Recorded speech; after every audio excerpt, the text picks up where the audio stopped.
নমস্কার, স্বাগতম আপনাদের কৃষি চৌপালে। আমি অঞ্জু সিং। তাহলে শুরু করা যাক আজকের আমাদের এই বিশেষ অনুষ্ঠান কৃষি চৌপাল, পবিত্র নগরী বেনারস, কাশী, বারাণসী থেকে। আপনাদের পরিচয় করিয়ে দিয়ে আমাদের অতিথিদের সঙ্গে। আমাদের সঙ্গে আছেন ডক্টর রাজেশ কুমারজি, তিনি প্রতিষ্ঠানের পরিচালক। আমাদের আরেক অতিথি আছেন ডক্টর নাগেন্দ্র রায়, সবজি উন্নয়ন বিভাগের প্রধান। এছাড়াও আমাদের সঙ্গে আছেন ডক্টর ডিপি সিং, প্রধান বিজ্ঞানী, বায়োটেকনোলজি। সব অতিথিদের জন্য জোরালো করতালির সঙ্গে স্বাগত জানাই।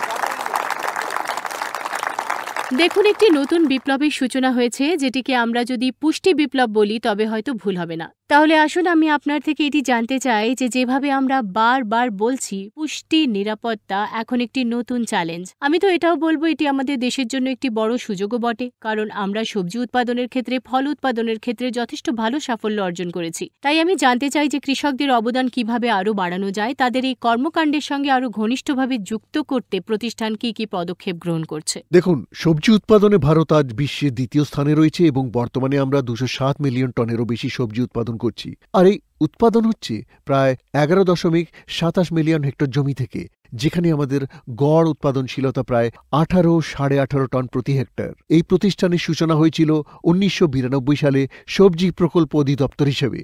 পরবর্তী 1999 সালে সাফল্য ও অর্জন বিবেচনা করে একে ভারতীয় সবজি গবেষণা প্রতিষ্ঠান ইন্ডিয়ান ইনস্টিটিউট অব ভেজিটেবল রিসার্চের মর্যাদা দেওয়া হয়।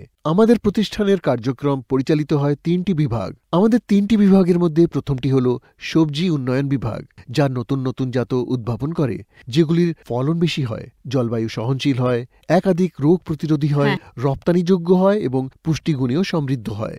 দ্বিতীয়টি হল সবজি উৎপাদন বিভাগ। এখানে বিজ্ঞানীরা কাজ করেন কিভাবে সবজি উৎপাদন আরও বেশি বাড়ানো যায়, যেমন নিরাপদ কৃষির জন্য, জৈব কৃষির জন্য বা পানির সাশ্রয়ের জন্য কিভাবে এমন প্রযুক্তি উদ্ভাবন করা যায় যাতে কম পানিতে বেশি উৎপাদন সম্ভব হয়। তৃতীয়টি হল সবজি সুরক্ষা বিভাগ, যা অত্যন্ত গুরুত্বপূর্ণ, কারণ এখানে কাজ হয় কিভাবে সবজিতে রোগবালাই বা কীটপতঙ্গ আক্রমণ রোধ করা যায়।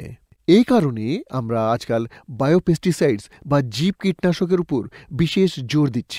এখন আমি ডক্টর রায়ের সঙ্গে কথা বলতে চাই। সবজি উৎপাদনের ক্ষেত্রে কোন কোন নতুন প্রযুক্তি গ্রহণ ও প্রয়োগ করা হচ্ছে? দেখুন, ভারতীয় সবজি গবেষণা প্রতিষ্ঠানের সবজি উন্নয়ন বিভাগ বর্তমানে 42টি সবজি নিয়ে কাজ করছে।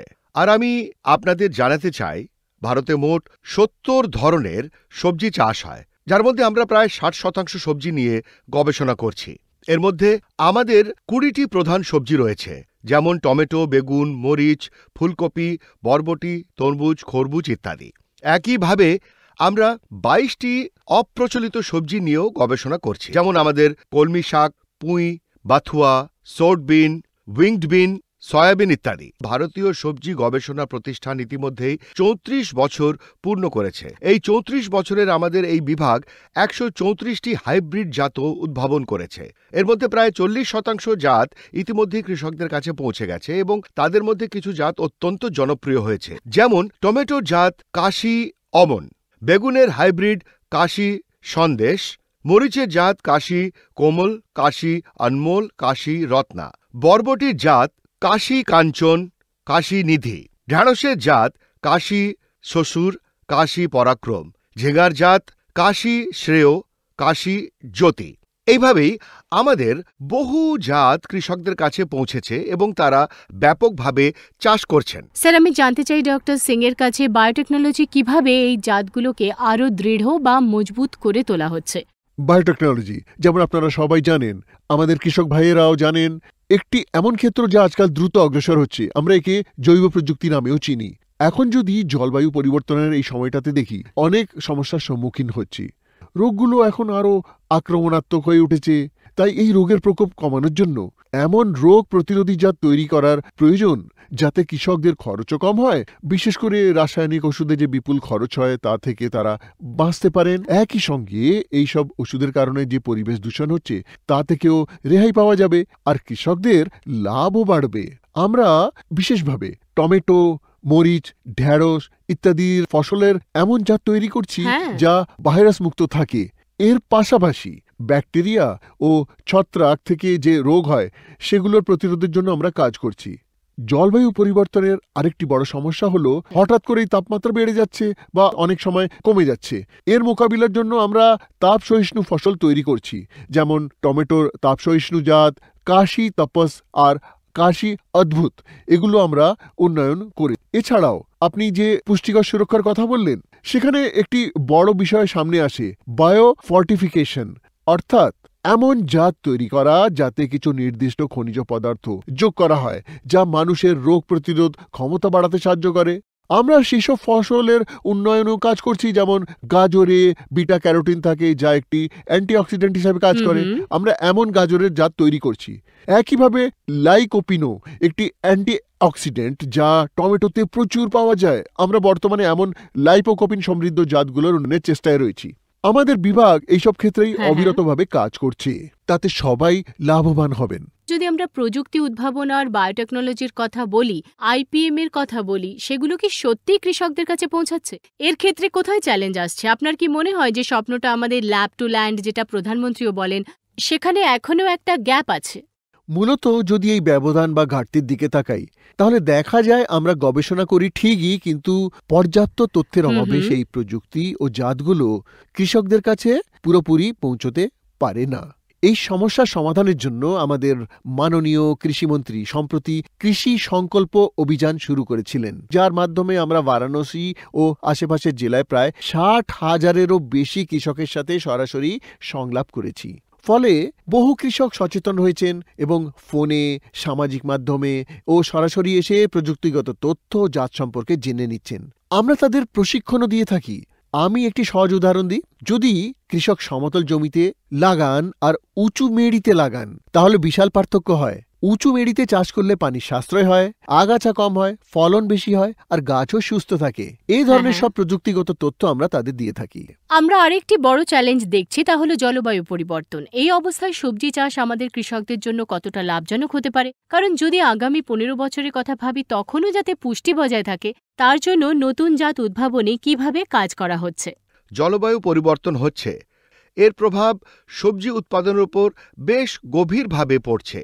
ক্ষুদ্র ও প্রান্তিক কৃষকরা যারা কেবল খোলা মাঠেই সবজি উৎপাদন করেন, তারাই সবচেয়ে বেশি প্রভাবিত হচ্ছেন। এই দিক থেকে আমাদের সবজি গবেষণার সবজি উন্নয়ন বিভাগ প্রশংসনীয় কাজ করেছে। আমাদের বিভাগ এমন জাত উন্নয়ন করেছে যেগুলো অধিক তাপমাত্রায়ও উৎপাদন করা যায় এবং কম পানিতেও চাষ সম্ভব। দেখুন, টমেটোর ক্ষেত্রে আমাদের উন্নত জাত হলো কাশী তপস এবং কাশী অদ্ভুত। এগুলো যদি ফেব্রুয়ারির প্রথম সপ্তাহে রোপণ করা হয়, তবে লাল পাকা ফল কৃষকরা মে মাসের শেষ সপ্তাহ থেকে জুন মাসের প্রথম সপ্তাহ পর্যন্ত পেতে পারেন। পালং শাকের ক্ষেত্রে আমাদের উন্নত জাত হলো কাশী 12 মাসি। সাধারণত গরমে পালং শাক দ্রুত বোল্টিং হয়ে যায়, কিন্তু আমাদের বিজ্ঞানীরা এমন জাত তৈরি করেছেন যা সারা বছর উৎপাদন সম্ভব।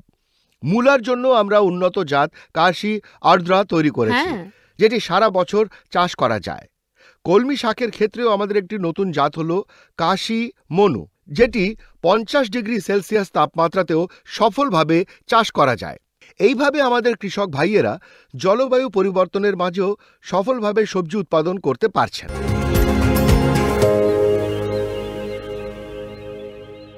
আমাদের সঙ্গে অতিথিদের একটি নতুন প্যানেল যুক্ত হয়েছেন, চলুন তাদের সাথে পরিচয় করিয়ে দিই। আমাদের সঙ্গে রয়েছেন সবজি উৎপাদন বিভাগের প্রধান ডক্টর অনন্ত বাহাদুর, শস্য বিজ্ঞান বিভাগের প্রধান বিজ্ঞানী ডক্টর এস.কে. সিং, সবজি সুরক্ষা বিভাগের প্রধান বিজ্ঞানী ডক্টর কে.কে. পান্ডে। আপনাদের সকলকে স্বাগতম। সবচেয়ে আগে আমি জিজ্ঞাসা করতে চাই যে জলবায়ু পরিবর্তনের কথা আমরা বলছি, সেটিকে সামনে রেখে কি আমাদের উৎপাদন প্রযুক্তিতেও পরিবর্তন আনা প্রয়োজন? আর সেই নতুন উৎপাদন প্রযুক্তিগুলো কি কি? যেহেতু কৃষকরা জলবায়ু পরিবর্তন, তাপমাত্রা বৃদ্ধি এবং অন্যান্য সমস্যার মুখোমুখি হচ্ছেন, তাই প্রথমে আপনাকে সঠিক জাতের নির্বাচন করতে হবে।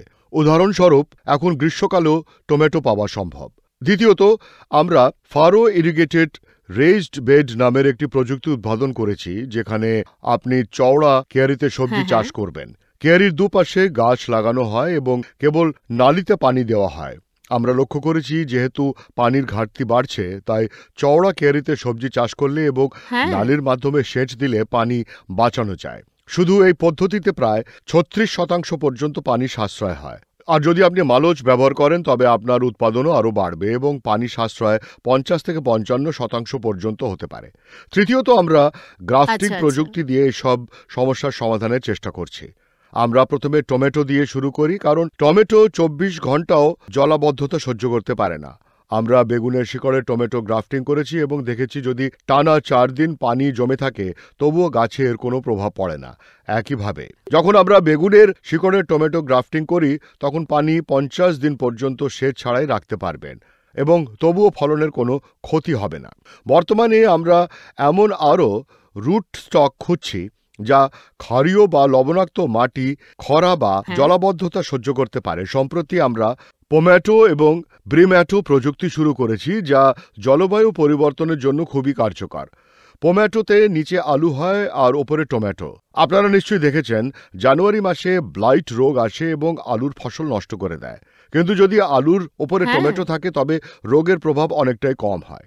একইভাবে আমাদের কাছে আছে ব্রিম্যাটো, যেখানে একই গাছে বেগুন এবং টমেটো দুটোই হয়। এর জন্য আমরা বেগুনের একটি অর্ধ জংলি জাত ব্যবহার করেছি। আমরা যে রুট স্টক ব্যবহার করেছি তা আচ্ছা, খরা আচ্ছা। সহ্য করতে পারে আর টানা 4 দিন পানি জমলেও টিকে থাকতে পারে। এটি ক্ষারীয় মাটিও সহ্য করতে পারে। এভাবে সংরক্ষিত কৃষির মাধ্যমে তাপমাত্রা, আর্দ্রতা এবং আলো নিয়ন্ত্রণ করে বাড়তি মৌসুম পরিচালনা করা সম্ভব। আমরা এই যে জৈবিক চাষের কথা বলি, জৈবিক চাষ কৃষকদের জন্য কতটা উপকারী এবং আমরা কি সত্যিই জৈবিক পদ্ধতি ব্যবহার করে উৎপাদনে 3, 4 বা 5 গুণ বৃদ্ধি অর্জন করতে পারবো? যখন আমরা জৈবিক চাষ করি তখন প্রথম নীতি হলো এমন জাত বা ফসল নির্বাচন করা যা জলবায়ু ও পরিবেশের অনুকূল এবং যাতে পোকামাকড় ও রোগের ঝুঁকি কম হুম, থাকে। হুম। শুধু তাই নয়, আমাদের এমন সবজির জাতও বেছে নিতে হবে যেগুলো কীটপতঙ্গ ও রোগ প্রতিরোধী। এর পাশাপাশি যখন আপনি চাষ করবেন তখন আপনার সবজি গাছকে তাদের হ্যাঁ, হ্যাঁ। উপযুক্ত সময়ে রোপণ করতে হবে। যদি আপনি খুব তাড়াতাড়ি বা খুব দেরিতে বপন করেন তাহলে সবজির বৃদ্ধি প্রভাবিত হয় এবং তারা কীটপতঙ্গ রোগের প্রতি আরও হ্যাঁ। বেশি সংবেদনশীল হয়ে ওঠে। দেখা গেছে যে একটি ভালো ফসল চক্র পদ্ধতি মাটির উর্বরতা বাড়াতে পারে এবং রোগের প্রভাব কমাতে পারে।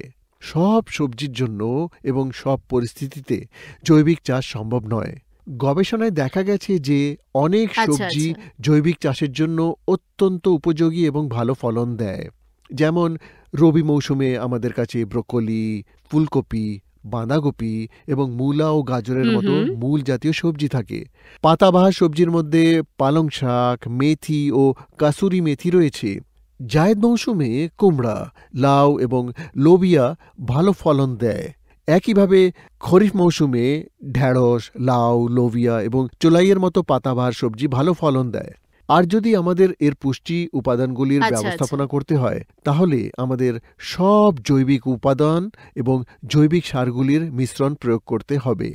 উদাহরণস্বরূপ, যদি আপনি জৈবিক চাষের মাধ্যমে খরিফ মৌসুমে ঢেঁড়সের ফসল চাষ করছেন তাহলে আপনাকে প্রতি হুম, হেক্টরে হুম। 10 থেকে 15 টন গোবর সার, 3 থেকে 4 টন ভার্মিকম্পোস্ট এবং 1 টন নিম খল ব্যবহার করতে হবে। এর পাশাপাশি যদি আপনি আমাদের ইনস্টিটিউট কর্তৃক উন্নত ট্রাইকোডার্মা, অ্যাক্টিনোগার্ড এবং সিআরবি 7 ব্যবহার হ্যাঁ, করেন তাহলে আপনি প্রতি হেক্টরে প্রায় 100 থেকে 125 কুইন্টাল ফলন পেতে পারেন। আমরা যদি সবজি উৎপাদনের কথা বলি তাহলে আইপিএম ইন্টিগ্রেটেড পেস্ট ম্যানেজমেন্ট এর ভূমিকা কি এবং এর ব্যবহার কিভাবে হয়? আইপিএম এর অর্থ হল সমন্বিত কীটপতঙ্গ ব্যবস্থাপনা। এই প্রযুক্তিতে বেশ কয়েকটি পদ্ধতি অন্তর্ভুক্ত থাকে, যেমন শারীরিক, রাসায়নিক, জৈবিক পদ্ধতি, প্রতিরোধী জাতের ব্যবহার অথবা ফসলের আবর্তন। আমরা কিছু অন্যান্য সবজিকেও ট্র্যাপ ফসল হিসেবে ব্যবহার করতে পারি। এর মানে হলো যখন আপনি সবজি চাষে এই সমস্ত পদ্ধতির একসঙ্গে ব্যবহার করবেন তখন একেবারেই রাসায়নিকের প্রয়োজন হবে না, আর আপনি হ্যাঁ, হ্যাঁ। রোগ এবং কীটপতঙ্গকে কার্যকরভাবে নিয়ন্ত্রণ করতে পারবেন। আইপিএম পদ্ধতি গ্রহণ করার সময় এটা মনে রাখা জরুরি যে কৃষকদের শুরু থেকেই চারা রোপণের সময় হোক, বপনের সময় হোক বা জমি চাষের সময় হোক, বিজ্ঞানীদের দ্বারা সবজির রোগ ও পোকামাকড়ের জন্য প্রস্তাবিত আইপিএম প্রযুক্তিগুলি ব্যবহার করা উচিত। এভাবে আমরা আইপিএম প্রযুক্তিকে এমনভাবে প্রতিষ্ঠিত করতে পারি যাতে আমাদের সবজি যখন বাড়ে এবং ফল দেয় তখন সেগুলোর আচ্ছা। ওপর রোগ ও পোকামাকড়ের কোনো প্রভাব না পড়ে এবং কোনো রাসায়নিক কীটনাশক ব্যবহার প্রয়োজন যাতে না করতে হয়। আসুন কৃষকদের কাছ থেকে প্রশ্ন নিয়ে নিই। কৃষকরা সবজি গ্রাফটিং প্রযুক্তির প্রশিক্ষণ কোথা থেকে পেতে পারেন এবং এর ফলে তাদের কি উপকার হতে পারে? কৃষকেরা এখন ধীরে ধীরে গ্রাফটিং প্রযুক্তি গ্রহণ করছেন। এর জন্য উত্তরপ্রদেশ সরকার আমাদেরকে কৃষকদের প্রশিক্ষণ দেওয়ার হুম। জন্য অর্থ বরাদ্দ করেছে, যাতে তারা নিজেরাই গ্রাফটিং করতে পারেন এবং ফসল ফলাতে পারেন। আমাদের এখানে নিয়মিতভাবে প্রশিক্ষণ সেশন অনুষ্ঠিত হয়, বিশেষ করে হ্যাঁ, জুন হ্যাঁ। থেকে নভেম্বর পর্যন্ত। এটি 3 দিনের প্রশিক্ষণ, যেখানে আপনি নিজের নাম নথিভুক্ত করাতে পারেন। এই 3 দিনে আপনি গ্রাফটিংয়ের সব কৌশল, তাদের পরিচর্যা, মাঠে কিভাবে রোপণ করতে হবে এবং এর সুবিধা হ্যাঁ। কি কি আছে তা শিখবেন। এর মাধ্যমে আপনি আপনার ফসলকে অনেক রোগ থেকে বাঁচাতে পারবেন। দয়া করে আজকের কৃষকদের বলুন কিভাবে তারা জৈব চাষাবাদ গ্রহণ করতে পারেন। যখন আপনি কোনো ক্ষেতে জৈব চাষ শুরু করার সিদ্ধান্ত নেন, তখন প্রথম 2-3 বছরকে রূপান্তরকাল বলা হয়। অনুমোদিত জৈব চাষে আপনাকে শুরুর 2-3 বছর ধরে সব ধরনের জৈব পদ্ধতি গ্রহণ করতে হয়। উদাহরণস্বরূপ, আপনাকে ফসল চক্রে অন্তত একটি ডাল জাতীয় ফসল অন্তর্ভুক্ত করতে হবে। এছাড়া হুম। ফসল ফলাতে হলে আপনাকে সব জৈব উপাদান ব্যবহার করতে হবে। 3 বছর পর যদি সবকিছু ঠিকঠাক থাকে, তবে একটি জৈব প্রত্যয়ন সংস্থা আপনার কৃষি ব্যবস্থাকে জৈব হিসেবে প্রত্যয়িত করবে। সেই সনদ পাওয়ার হ্যাঁ, পর হ্যাঁ।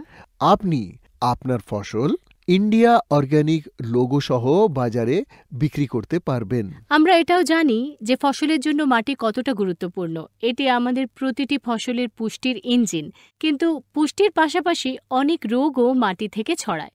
তাহলে আমরা মাটিজনিত রোগের চিকিৎসা বা প্রতিরোধ কিভাবে করতে পারি?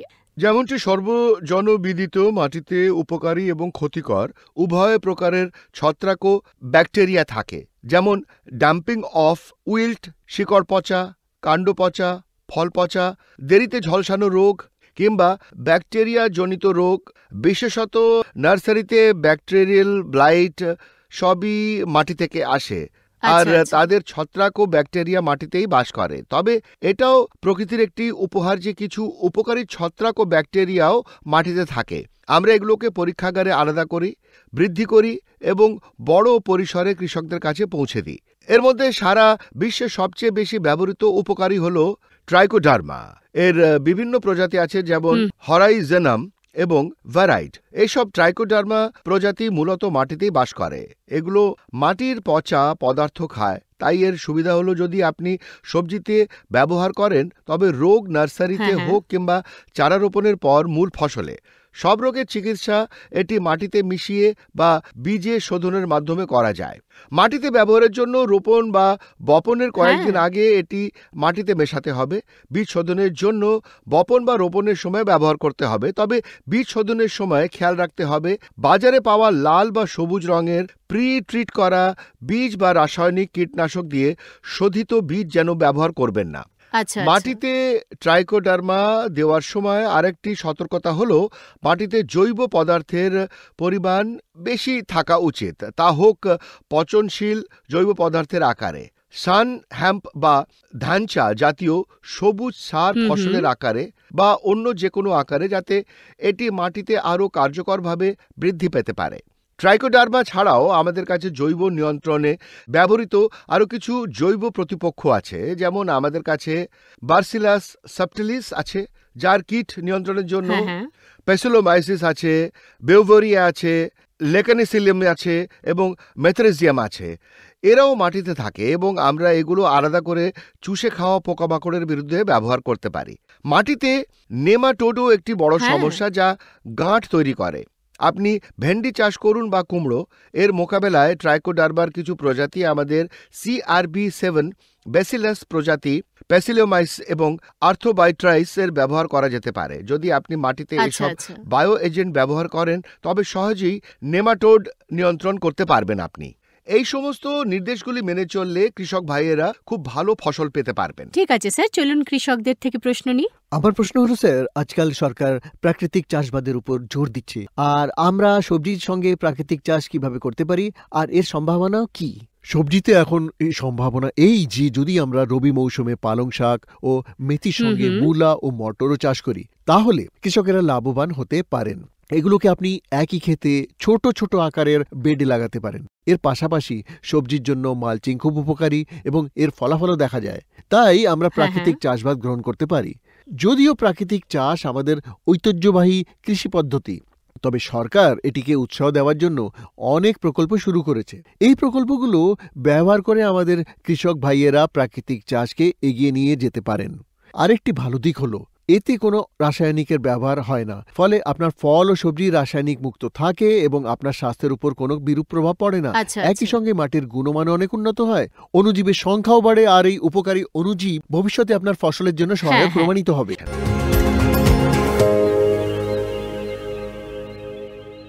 এখন আমাদের সঙ্গে অতিথিদের একটি নতুন প্যানেল যোগ দিয়েছেন।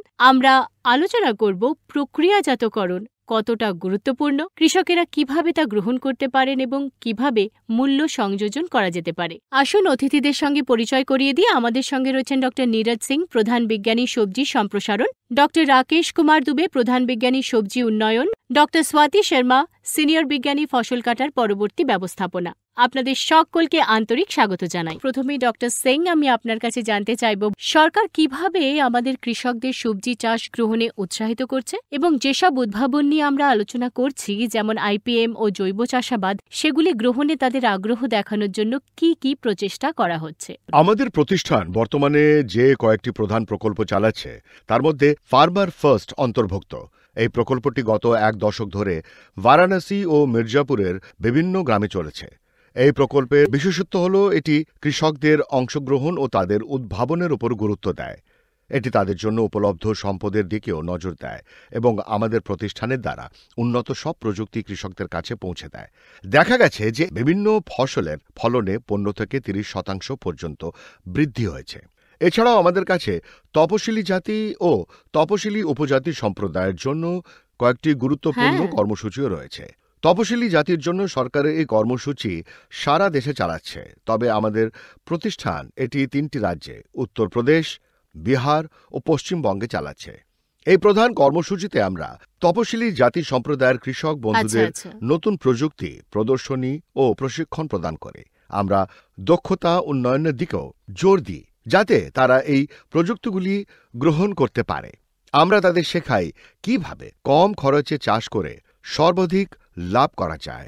একইভাবে তপশিলি উপজাতি সম্প্রদায়ের আমাদের আদিবাসী সহযোগীদের জন্য আমাদের প্রধান কর্মসূচি উত্তরপ্রদেশ ও ঝাড়খণ্ডে চলছে।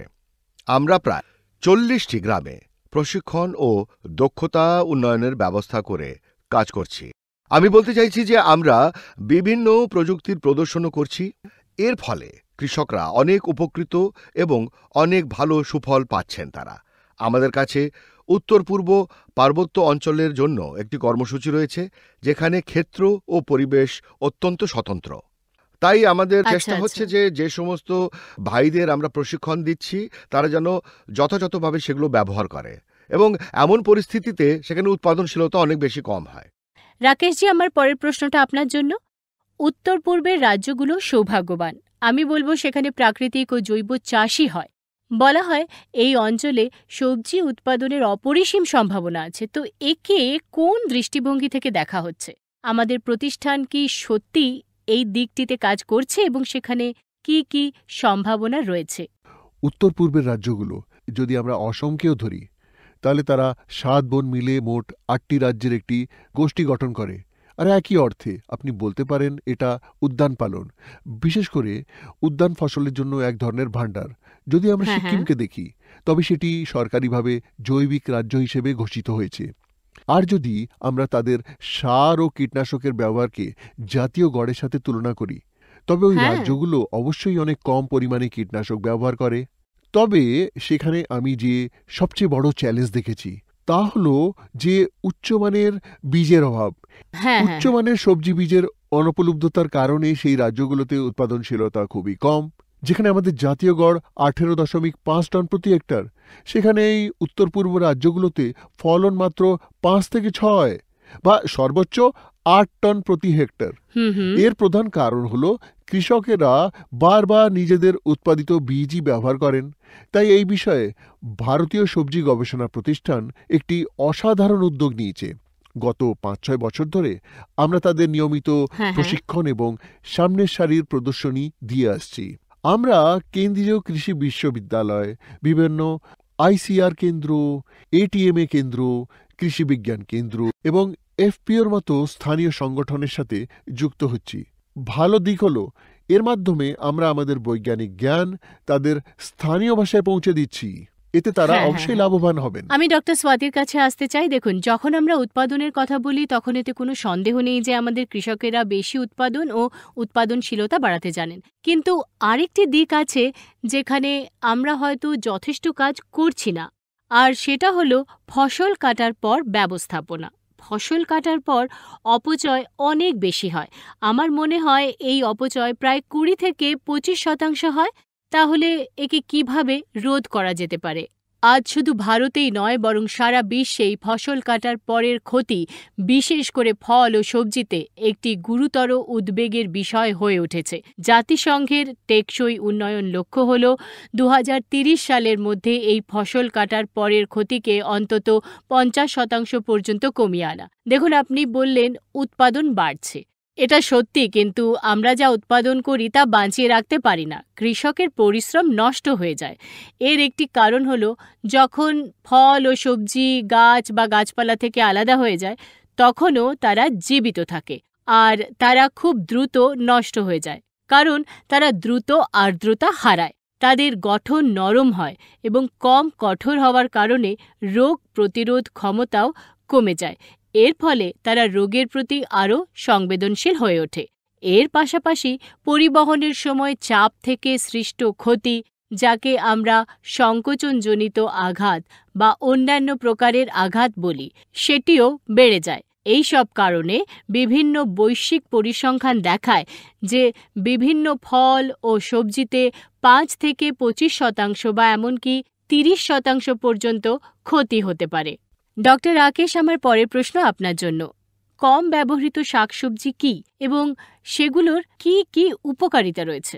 মূলত কম ব্যবহৃত সবজি বলতে বোঝানো হয় এমন ফসল যেগুলির পুষ্টিগুণ অনেক বেশি এবং জলবায়ু পরিবর্তনের প্রতি সহনশীল, কিন্তু এখন পর্যন্ত সেগুলি বাণিজ্যিক প্ল্যাটফর্ম পায়নি। বর্তমানে একক কৃষি অর্থাৎ একই ধরনের ফসল বারবার চাষ করার মধ্যে ঝুঁকি রয়েছে। আমি আপনাদের মেঘালয় রাজ্যের একটা উদাহরণ দিচ্ছি, যেখানে আমরা ধান ধান ধান হ্যাঁ। এর একটি ধারা দেখতে পাই। এমন এলাকায় সব সময় এই ঝুঁকি থাকে যে যদি কোনো রোগ বা কীটের আক্রমণ হয় তবে পুরো ফসল ধ্বংস হয়ে যাবে। এমন পরিস্থিতিতে আমাদের বিকল্প কি? আমি পুরোপুরি বিশ্বাস করি যে ফসলের বৈচিত্র্য আনা অত্যন্ত জরুরি। যদি কৃষকরা এই কম ব্যবহৃত সবজিগুলি, যার বর্তমানে কোনো বাণিজ্যিক বাজার নেই, তাদের প্রধান ফসলের সঙ্গে চাষ করেন, তবে তা খুবই উপকারী হবে। এই ফসলগুলির সবচেয়ে ভালো দিক হলো এগুলো জলবায়ুর প্রতি অত্যন্ত সহনশীল এবং সহজে মানিয়ে নিতে সক্ষম হয়। এটাই এর বৈশিষ্ট্য। কিছু সবজি আছে যেমন ঢ্যাঁড়স, লঙ্কা আর উচ্ছে, এদের সেলফ লাইফ খুবই কম। কৃষক এগুলি বেশি করে কি করে উৎপাদন করতে পারবে আর বেশি দিন কি করে সংরক্ষণ করে রাখতে পারবে? আমরা ঢ্যাঁড়স শুকানোর একটি পদ্ধতি তৈরি করেছি যাতে কোনো কৃত্রিম রং না মিশিয়েও এটি সবুজ থাকে। এটি আপনি যে কোনো সময় ব্যবহার করতে পারবেন, আর এটি ঠান্ডা শুকনো জায়গায় অন্তত 6 থেকে 8 মাস পর্যন্ত সহজেই রাখা যায়। আপনার দ্বিতীয় ফসল ছিল উচ্ছে। এখানে আমরা উচ্ছে চিপস তৈরি করেছি। এটিও 6 থেকে 8 মাস পর্যন্ত সহজেই রাখা যায়। আপনি যে তৃতীয় ফসলের কথা বলেছিলেন সেটি হলো কাঁচা লঙ্কা।